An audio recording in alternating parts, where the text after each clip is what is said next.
So here we are on the final night of this session, of this Blue Cliff session. Kunanyi, Blue Cliff record, who can tell the difference? So what I want to take up today is in a way, we've been looking at the koan I, this very self. Now I'd like to take up the koan you. And is it other? Is it different? How do these come together? What do they have to do with each other? There's an AC/DC song which is called Who Makes Who? And that's the repeat all the way through. Who makes who? Who makes who? It's a great question. And of course, this who is the one we sit as well. We sit as the question who. It's not an announcement. It's a question, always. So who makes who?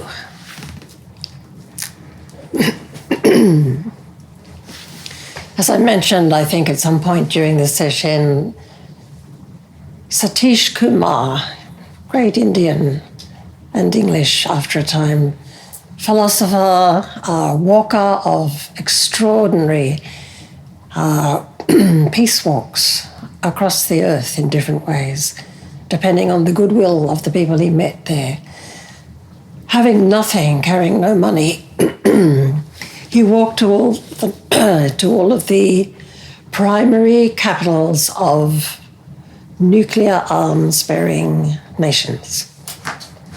He walked from one to the other. Of course, they proliferated in the meantime, as we know they did. But early in his life, he came across a teacher who explained to him, and I've mentioned this beautiful expression that turns the field right around. You are, therefore I am. So he was actually, in a way, correcting the solipsism that underlies so much of Western culture. René Descartes' I think, therefore I am. From a Zen point of view, that's just, how confused that man was. Cogito ergo sum becomes estis ergo sum. And I think this is a beautiful turn of the Dhamma wheel, and it is certainly in play in the case I want to take up tonight. So it reverses the field. It's no longer someone called I looking out at something called that.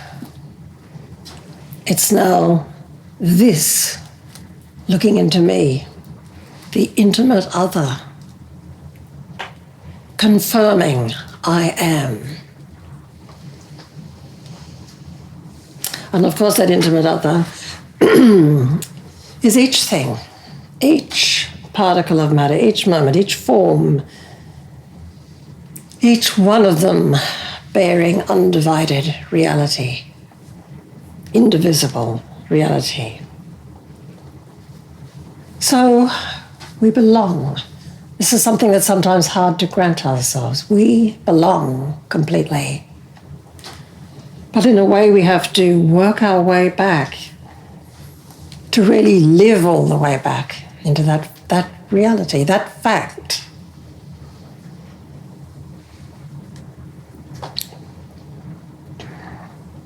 So have compassion for the lost part of yourself, the part that gets lost with considerable ease, probably. And offer yourself, may all beings be at ease. Because you are one of the all beings. So let's go to the case, and this is the Blue Cliff record, case 68.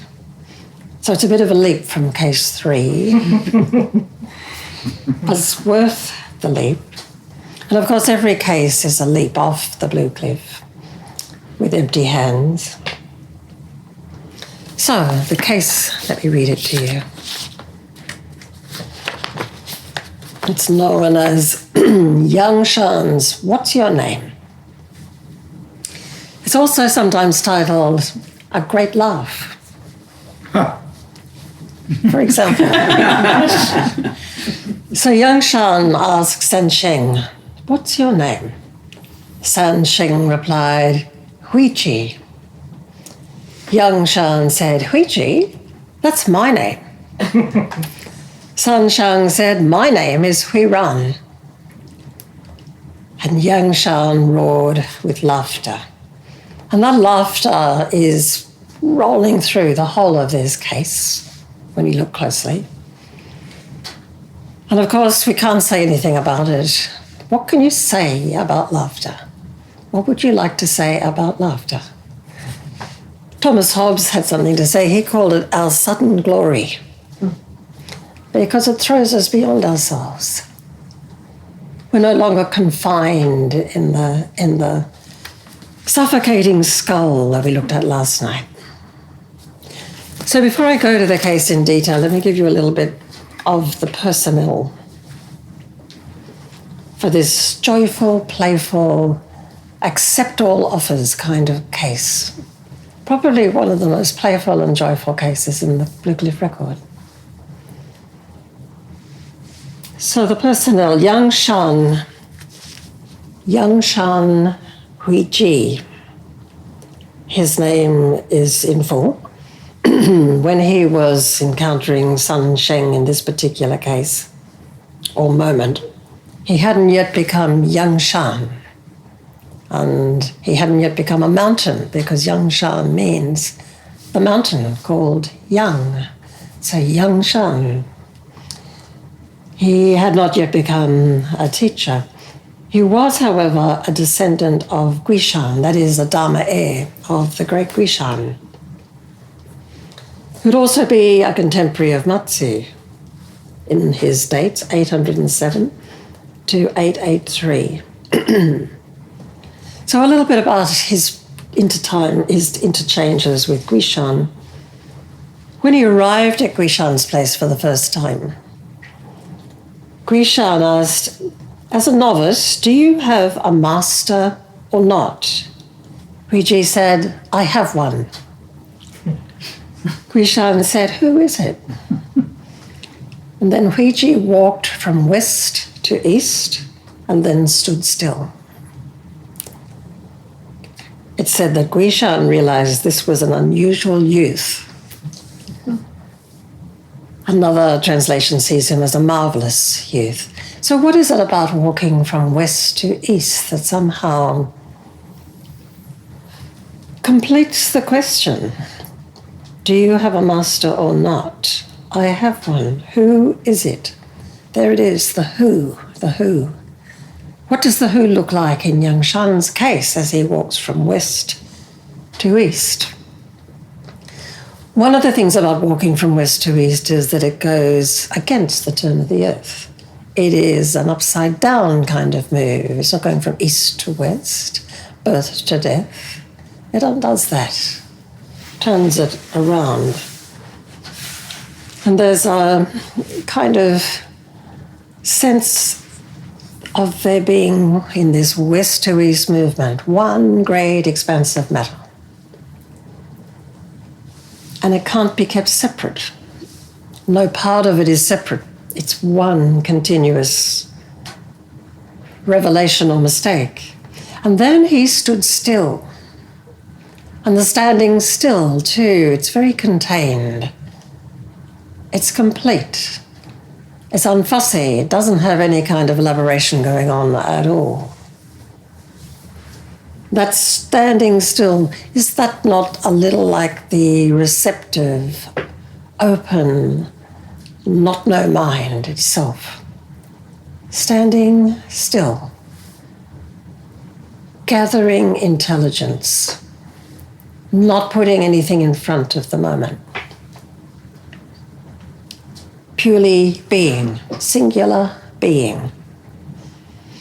So another time Guishan asked him, How do you understand inconceivable, clear, bright mind? Huiji said, and this will be familiar to, will have a familiar ring, he said, mountains, rivers, the great earth, the sun, the moon, and the stars. Huishan said, you only understand things. Huiji said, Master, what did you ask me? Huishan said, how do you understand inconceivable, clear, bright mind? Huiji said, oh, why do you call it things? Huishan approved. I love the kind of quietness of these confirmatory moments. Huishan approved. So this is a very lively, alive kind of spirit, Yangshan. We don't know so much about Sun Sheng Huiran, his full name. Sun Sheng Huiran, 9th century, a Dharma heir of Linji. And he travelled on after Linji's death to encounter various great teachers of the time. Yangshan was one, Daishan was another, and Dao Wu, another one again. So this case actually opens on Mount Yang, and hence Yangshan, named after the mountain where he is. So let's go through the case. So Yangshan asks Sun Sheng, what's your name? Now, of course, this is a question that is inquiring, who are you? Who are you? It's also, once you ask that question, who are you? It is a step, the first step in a way, into productive doubt. Who are you? Ask yourself, who are you? What can you say about that? Putting aside the usual tags of identity, putting aside your own assumed history, putting aside anything that you would like to place in front of the question, then who are you without that? Bare, without a single thing, who are you? What's your name? What's your true name? Sun Sheng replied, Huiji. Indeed, that was his name, Huiji. But it's a very expansive feeling response. Who are you? He includes it completely. Huiji. Huiji. So this is in a way an even deeper step into productive doubt. Huiji is now standing completely open in front of Sun Sheng. So what does Yangshan do? He says, Huiji, that's my name.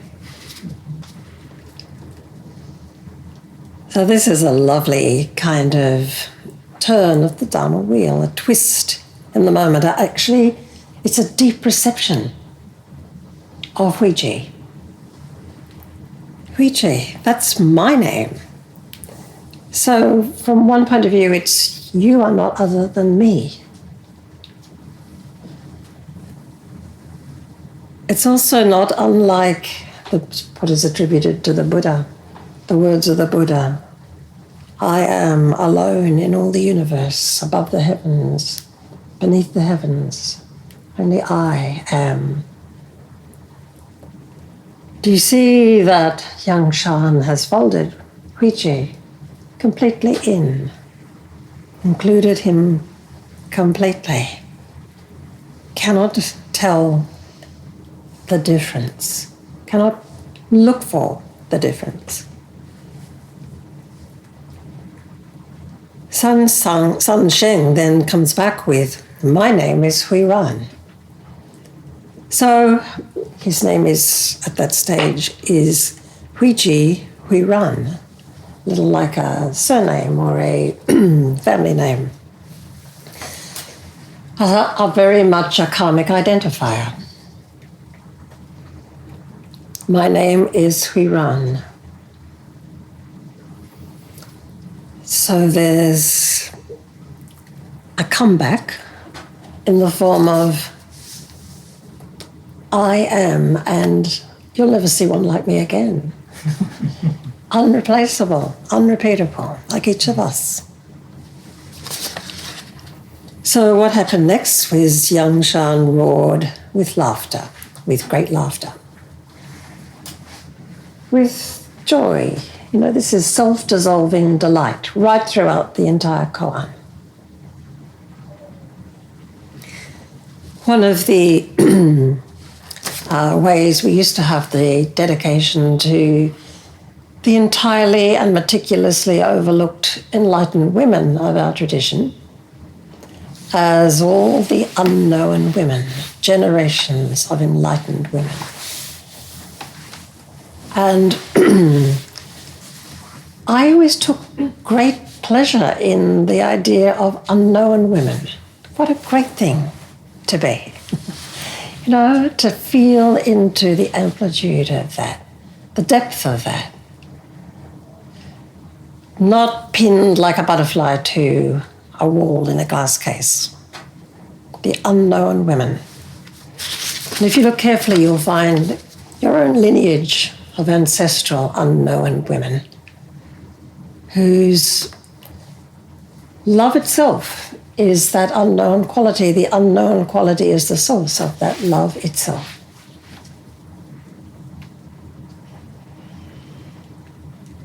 So it leaves a question, why did Yangshan love? Do you know? Do you know? Does anybody know? So let's go into it a little bit more.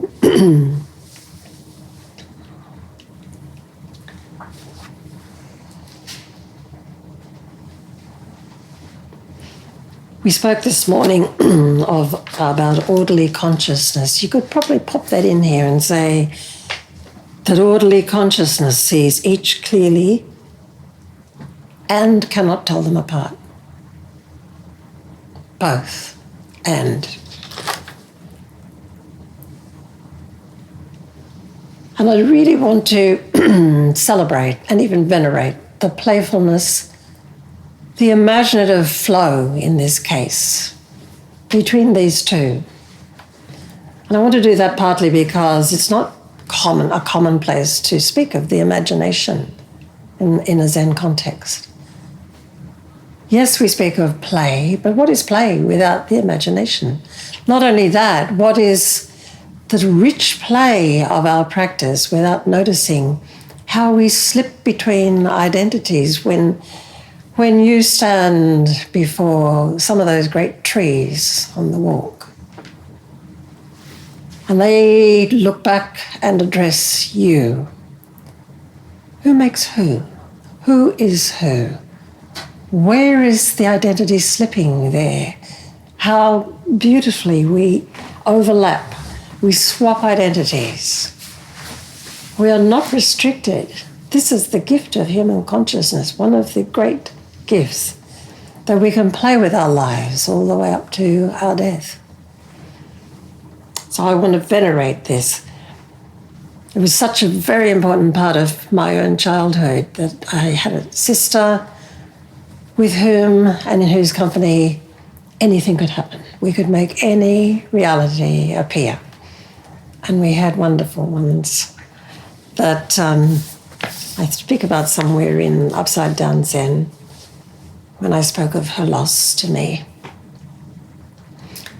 But at night we could climb onto our horses once we went to bed and we could ride them up through the sky and we could visit God's toy shop.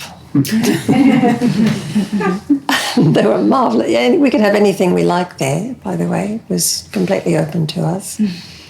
And after we'd had a bit of a conversation with God, you know, we got a bit bored with that. We could ride on midnight and lightning all the way back to our beds. It was effortless. It was just vivid and effortless. So we've had Marie Howe running through this session. So let me venerate playfulness and the love implied in it, the freedom always to be swapping identities, now human, now tree, now rock, now cloud, now each other, now Huichi, Sansheng, which is which? So this one's called The Game. And on certain nights, maybe once or twice a year, I'd carry the baby down and all the kids would come, all 9 of us together, big Catholic family, and we'd build a town in the basement from boxes and blankets and overturned chairs. And some lived under the pool table or in the bathroom or the boiler room or in the toy cupboard under the stairs. And you could be a man or a woman, a husband or a wife or a child. And we bustled around like a day in the village until one of us turned off the lights, switch by switch. And slowly it became night and all the people slept. Our parents were upstairs with company or not fighting, and one of us, who was usually a boy, became the town crier, and he walked around our little sleeping population and told the hours with his voice, and this was the game. 9 o'clock and all is well, he'd say, walking like a constable we must have seen in a movie. And what we called an hour passed. 10 o'clock and all is well. And maybe somebody stirred in her sleep or a grown-up baby cried and was comforted. 11 o'clock and all is well. 12 o'clock, 1 o'clock, 2 o'clock. And it went on like that through the night we made up until we could pretend it was morning. So, you have to indulge me and Marie Howe at the moment. I'm sorry about that.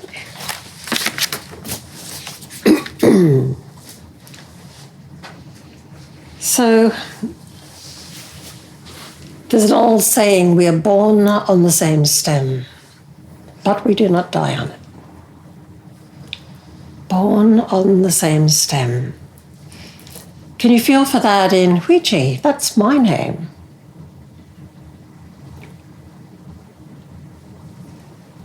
But we do not die on it because all of us are unrepeatable, each of us unrepeatable, will never be seen again and are beyond price, beyond value.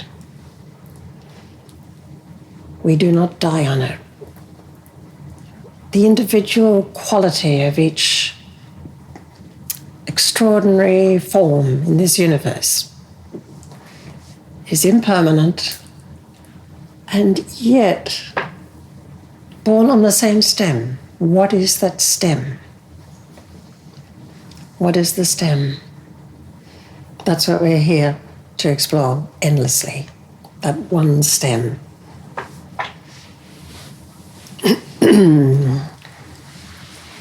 When Sansheng says, Huichi, that's my name, this I is vanishing into all that is. My name, my name. What is not my name? It's like one of the translations or abbreviations of the first great vow, which is all beings one body, all beings one body. And that, by the way, is a perfectly good translation of the first great vow. It opens it up greatly. So keep it in your mind when we say it later tonight. And when Huichi comes back with, my name is Hui Ren, he's equally delighted to proclaim this. Sansheng has absorbed him completely. That's my name. And now Hui Ren stands forth and says, no, my name is Hui Ren. I alone in all the universe, you alone in all the universe. Right there. So, Huichi, that's my name. You are not other than me. My name is Huiran. You are, therefore I am. Can you see how it works? How they dissolve the gap. And how this opens up the ways in which practice, Sangha life, and the great immeasurable Sangha of the living earth. How graciously share yourself, graciously interchange, freely interchange, is in play all the time. It is the creative force of this universe. So it opens into a play of identities. My name is soft cloud, my name is twig snapping underfoot. Or those little tiny remnants of snow cupped in the ferns out there. That's my name.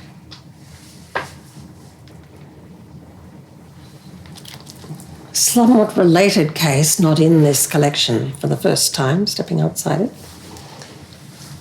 is when Jajo was asked by somebody, what is Sangha? And he replied, what else is there but it? What else is there but it? And then this person came back with a very intelligent, I guess you could say question. It is a question, but it's also a request. He asks, what is a person of Sangha? You didn't hear? What is a person of Sangha? Thank you. So a person of Sangha starts to bring into play, how is this embodied? How is this brought forth? How is this lived? How is this played with? How is it offered? How is this self offered? All of that's utterly intelligently in play in the question. And Jajo says, in answer to what is a person of Sangha, he says, you and me. You and me. There's a kind of silent hyphen there. You must listen carefully for it. It's you hyphen and hyphen me. There's no gap in this you and me. The and is the place of the gap dissolving. The and is the place that completes both you and me. So what it opens up to view, in this continual resolving of no gap, like that, that should be on the entrance to any Sangha, mind the gap. That's a sign on railway stations, mind the gap. So what it is doing is opening up the co-creative space of Sangha. Sangha going very wide and very wild as you go. It's like the original generative tissue of reality, this and, as well as the infinite varieties of you and me in intimate relationship. So it's intimate and personal at the same time as wide. It takes care of business at the deep level. It's tender. It is a great koan that deserves its own time in your life. And this Sangha deserves it as a kind of seed koan. What is a person of Sangha? It is you and me. We don't stand alone in Sangha. We stand as you and me. So running all the way through this exchange between Sansheng and Huiji, later, and Yangshan. Yangshan, Huiji later becomes San Sheng as a master himself. So running right through all practice, all encounters like this one, is productive, creative, live doubt. There's no fixity here. There's no fixtures of mind. It has that kind of confidence, the kind of confidence you see in beautiful, rich improvisation. Musical, artistic, theatrical, when it's really alive, every offer is accepted. Every offer is seen and accepted. Nothing, there is no offered. So that kind of confidence, it's two people with their feet entirely on the way. There's a little known master who I don't know very much about yet, called Boshan, but I came across his statement about doubt. Great doubt, of course. He didn't bother saying great. He says, if your doubt is real, far from inhibiting your daily life, it will be just what is needed. Embracing your own not knowing, you can open up to others, make room for them, and respond directly to their real needs. In this way, relations with others are continually transformed. So that me and you has doubt playing in it too, about as to who me is and who you is, which is which, who makes who. Where does this end or begin? So, orderly consciousness, awake mind, it rests in this kind of generous, productive doubt. It doubts the limit or edge or fixity of this self. It begins there and continually opens out. The self as the continually open question that is always resolving, always coming home, always healing back into this. So there's a sense in which when the sense of self falls quiet, the heart can wake. And that's the way in which what we call emptiness wisdom opens the door of wise and, I guess you could say, accurate compassion. So great doubt gives way to Huichi, that's my name. And love gives way to, my name is Huiran. So let me bring this together with another Blue Cliff record case, which is Hui Jiao asks about Buddha. It's case 7 in the Blue Cliff record. A monk approached Fai Yan and said, I am Hui Jiao. I presume to ask the master, what is Buddha? Fai Yan said, you are Hui Jiao. Let that come home. What is Buddha? You are, put your name there.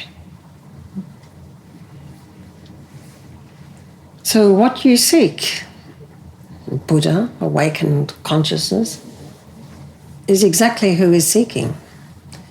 There's that old koan-like comment, the god of fire is seeking fire.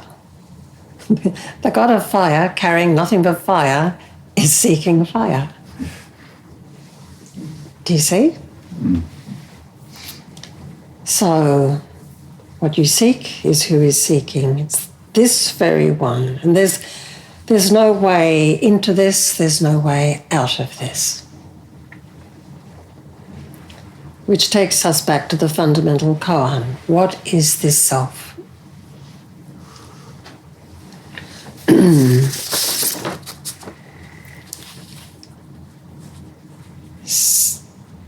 Let me read the verse to this case, which is quite beautiful. And it is very confirming of the spirit of Huijiao, who comes, I presume, to ask the master. And this is humble. This is not assuming or supposing anything. What is Buddha? And Fayan clears it up. You are Huijiao. So the verse is, in the river country, the spring wind hasn't stirred. Deep in the flowers, partridges are calling. When the waves at the triple floodgate are high, fish become dragons. Yet fools still scoop evening pond water. So, what is this? The first part of it, in the river country, the spring wind hasn't stirred. Look at the fertility of that state, the river country, and yet the spring wind hasn't stirred. It's still very quiet. It's contained. It can't move an inch. It is on that verge that's sometimes spoken of in speaking about Mu. You are like a mute person who has had a great dream and you cannot say a word. You cannot yet say a word. Fully contained, brimming with it, but unable to.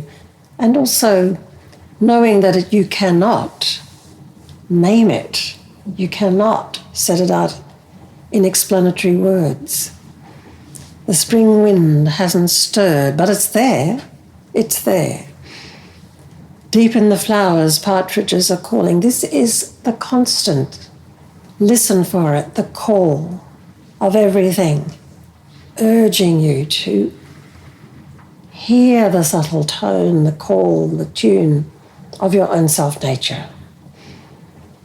Partridges are calling. It's a sort of haunting. Be haunted by it. Feel the partridges calling.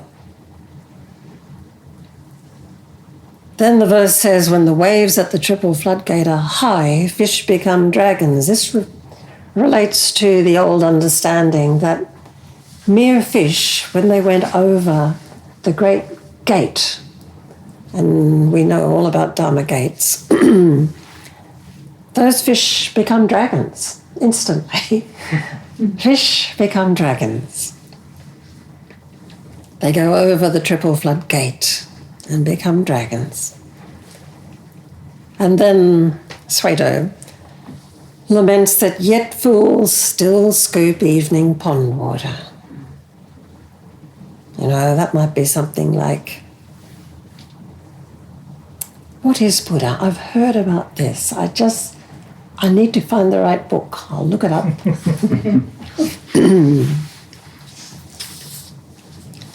So that would be scooping stale pond water is like, you know, looking for something like Buddha outside this very self. While all the time, as Hakawan makes so clear, all beings by nature are Buddha. As ice by nature is water.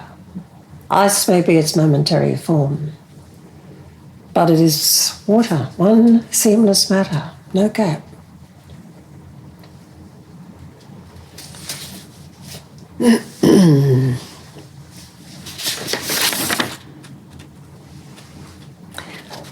So there's a final stage to bring this to a close.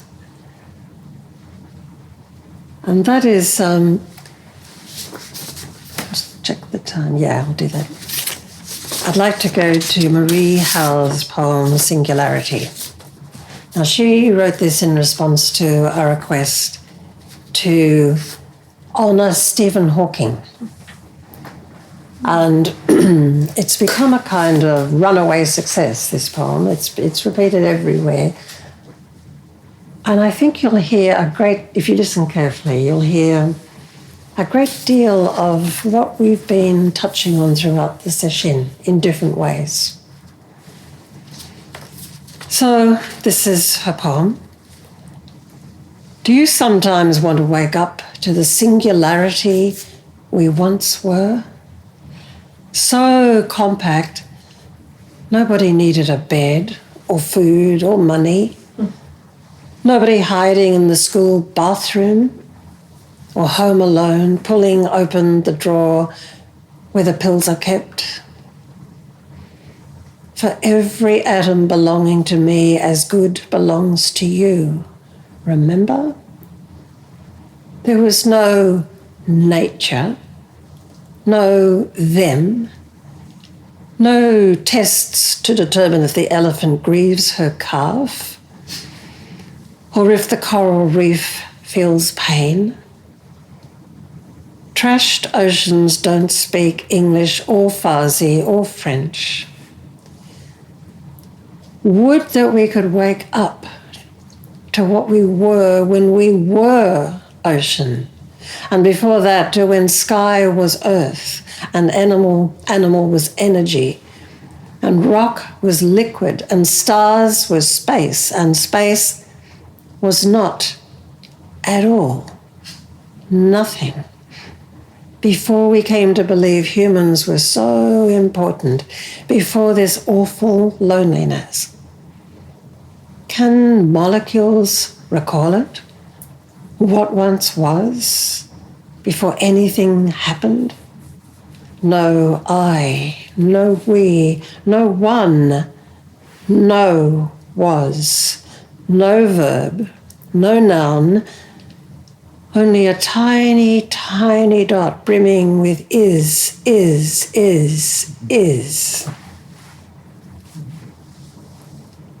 All, everything, home.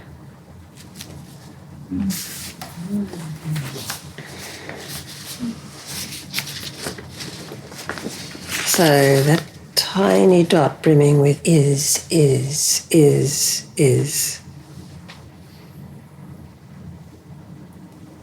And why not bring it, all, everything, home?